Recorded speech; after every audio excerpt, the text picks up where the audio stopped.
From has always felt like a show that has taken inspiration from lots of different genres and stories. It feels like a giant combination of so many different things.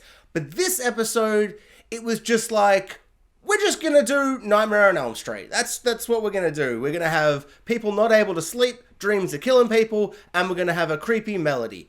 In Freddy Krueger's films, we've got the 1, 2, Freddy's coming for you, etc., etc. In this one, we've got whatever the creepy, horrible melody that's playing that everyone seems to hear all the time, which is revealed by some lady to just be some old nursery rhyme that her mum would sing to her. So it's just like a nursery rhyme that exists in the world, which is utterly terrifying. Why would you sing this horrible song to your daughter, that character's mum, you monster? What is going on there? So this episode, it's just doing Nightmare on Elm Street. It's just Freddy Krueger without Freddy Krueger. And that's fine. I love me some Freddy Krueger. And the idea of not being able to go to sleep is terrifying. It's unfair. It's horribly, horribly brutal.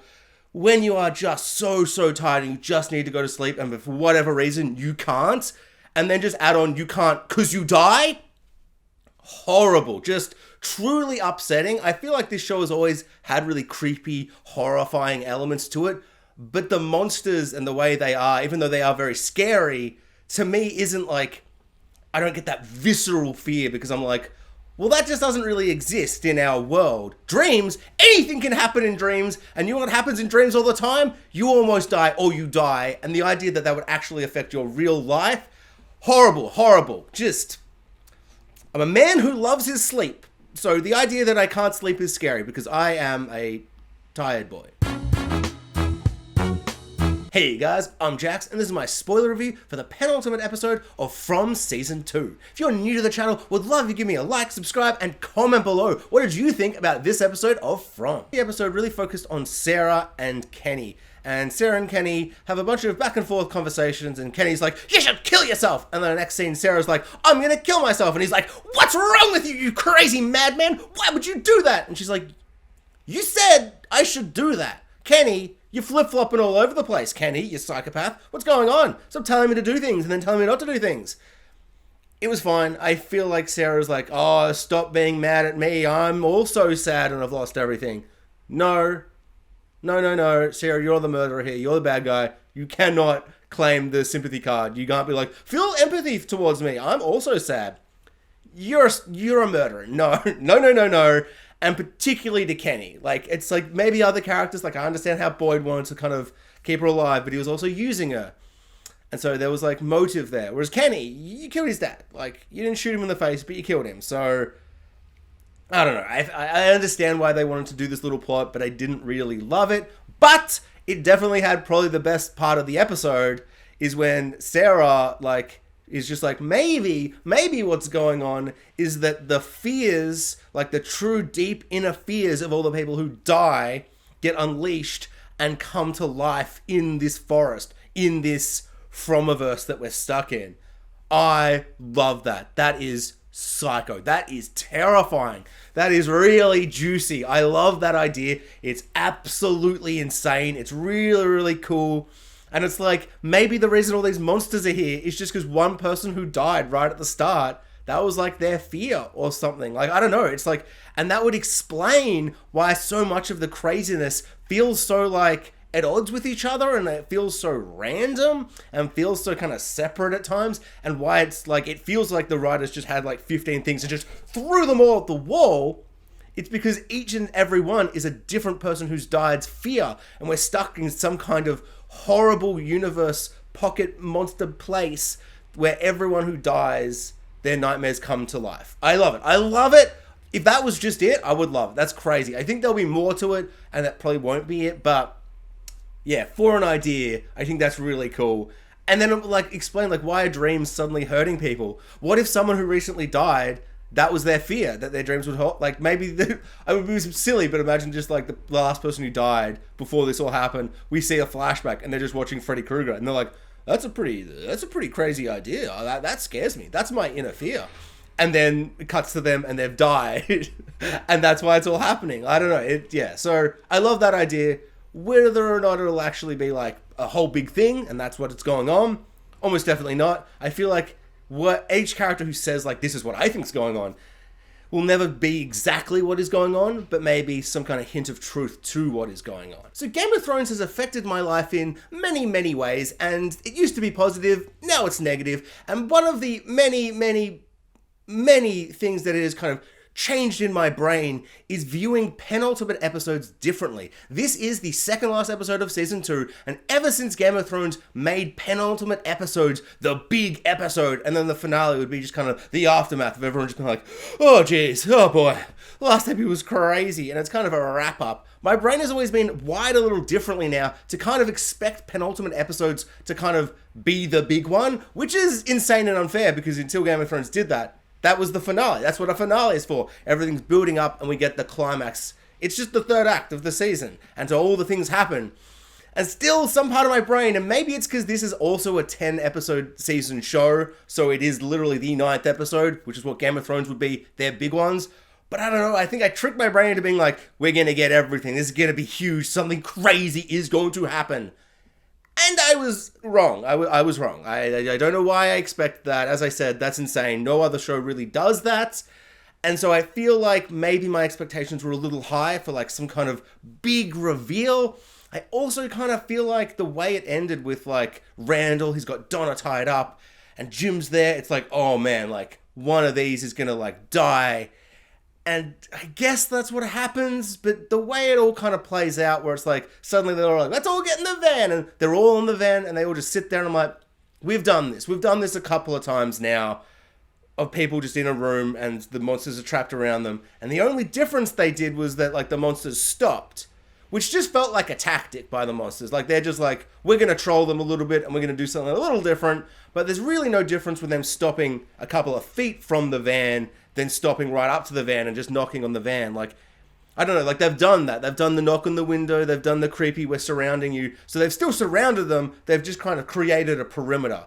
And it creates a different kind of fear because it's kind of unknown and kind of bizarre. It's like, why are they doing this? But I think they're just trolling them. They're just like doing a different kind of scare. So that wasn't kind of like a, oh my God, so much has changed. We're learning so much. And then at the end of the episode, Randall escapes and he gets killed by the evil bugs, the cicadas. And it's like, okay, like, it feels a little easy to kill him. It's like all this tension and this building kind of insanity is going on. And he's thinking they're all getting Truman Showed or whatever. And I feel like the way it was building, I wanted something different to come of that. And not just him killing Donna, but maybe he discovers something that like no one else would have discovered because he's going down such the wrong rabbit hole. But somehow as he's burying down there, he finds like a different like thread to pull on that kind of leads us somewhere else. No, he just dies, which is just like a simple, easy way to get rid of like a antagonistic character. And in that way, I don't know, like scary evil bugs that are like just CGI bugs. It's never been like the best thing. I feel like they really should have kind of taken notes from the show Supernatural, which literally when it got so meta, they referenced episodes of the show. They literally said, oh, the worst episode we ever did was the bugs one, where there's a bunch of CGI bugs. Because no one likes CGI bugs. And the death where he's all like, ah, and he's like crawling in his mouth. It's like, bro, like, I know it's scary, but it's like life or death, just get them out of your mouth. Like, it's not like there was 100 of them. Like, it's not like that scene in Indiana Jones 4.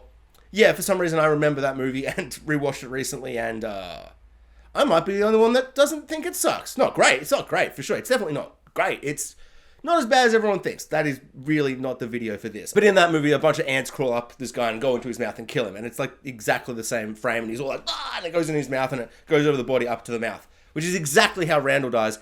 Except in that, there's like 10,000 of them crawling everywhere. And in this, there's like 6 bugs. And like 3 of them go in his mouth. It's like, get him out of your mouth, bro. I don't know, whatever. It just feels like a weird way to kill him. And really the only big interesting thing we get in that scene is that the bullets that he's coated with the yellow goo, he's shooting them all and it doesn't work. So their plan to kind of have this like silver bullet gun to kill the werewolves, if you will, that's not going to work. That's not going to fly. And so that was really interesting and kind of sad because it's like, I just love the idea that they're able to kind of like, I don't know, shoot them, but then they'd have a limited supply. So they've got to be really careful and like, you know, so it's like kind of one of those survival video games where you use 3 bullets, then suddenly you're like, oh, I have no more bullets and you're screwed. So like it adds this extra like element of them being able to like fight back, but not in a way where they can just God mode headshot everyone and they're fine. But apparently no, so it's just horrible misery and sadness for everybody, which is also kind of fun in a horrible way, because it adds more tension. And we get the little ballerina musical box playing, but it's coming from the radio, and I feel like we've kind of gotten things like that, so that wasn't like a, what does that mean? It's just like, yeah, it's just more nonsense, crazy nonsense. So yeah, they just keep adding and adding just crazy, insane nonsense onto everything, which is really fun, but it's also like, oh, they are spinning a lot of different plates, and I'm afraid that at some point it's all going to collapse in on themselves, because it's like there's just so much going on at this point, and it doesn't really feel like they're leading anywhere, except for maybe the lighthouse. Maybe. I feel like, I don't know, I have this horrible feeling that that's just going to be like they get there and they go, oh, the mysteries will be here, and then all the little children will be like, we're just part one of a 7-step plan for you to leave this place.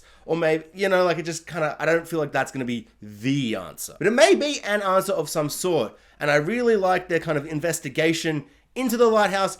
But it's just like, I don't know, it's one of those things where I'm like, I'm just a greedy boy for content, where I'm just like, let's just get to the lighthouse. I've already clued in that the lighthouse is very important. And because everyone's not sharing information all the time, they should all know how important the lighthouse is. And that Jim, and that Boyd went there to the lighthouse, and how crazy it was and how important it was. And I understand they just want to have like so many different plot threads going, and they're all kind of doing their own thing. So if they all connected, they'd all kind of want to go on the journeys together. Whereas this way you can have 3 people doing this, 2 people doing this, 2 people doing this. So I get it in terms of like creating different arcs for the season and to all intersect at the end at the lighthouse. But yeah, I'm a greedy boy for content. Just get to the goddamn lighthouse already. So the new guy whose name I completely forget, but he's the one that had the dream and he almost drowned a couple of episodes ago. He's like, I finally remember my dream. And I'm like, oh boy, this is going to be some juicy dream content. I cannot wait for it. And he's like, I just heard this melody. And I'm like, oh, the melody that everyone's hearing. And I was like, it's not something, but it was like not the thing I was thinking it would be. Just because, like, he arrives, he's like, I had a dream of this crazy place. I'm like, oh my god, he's probably got, like, all the answers just locked in his brain, he just can't remember. And he doesn't, and that's disappointing. So, yeah, I don't know, that was fine. It wasn't bad, but it just wasn't, like, the thing. As I said, I think I just expected, like, the penultimate episode to just do this big, crazy thing, and it didn't. It just felt like another stepping stone, and it was mostly an episode where everybody was just like, the cicadas are on my body. And everyone's like, no, they're not. And then they would die and they're like, oh, I guess they were. So the episode ends on a cliffhanger, and little teenage girl, Julie? I want to say Julie, but that just could be wrong. I don't know why I'm finding it hard to track everyone's names. I just binged so much of the show, and I've only been weekly watching for like 4 or 5 weeks now. So it's, I don't know, the names just now, I know exactly who she is. She's a little teenage girl, and her dad is Jim. And she's screaming, she's got the cicadas all over her, and it ends on a cliffhanger. And not at all do I think that she's going to die, so it feels like a little bit of a cheap cliffhanger, just like a character screaming, going, ah! And you're just like, oh, shock twist, cliffhanger, ah! But it's just like, kind of was hoping for a little bit more of like a, like a cliffhanger that would make me go, oh my god, I cannot wait for this to be resolved. Whereas that's just kind of like, it's such a standard cliffhanger, just a character screaming, ah! But they're not actually going to be in peril. I'd love to be wrong. I'd love for the episode to start and she's just dead, but they will not do that.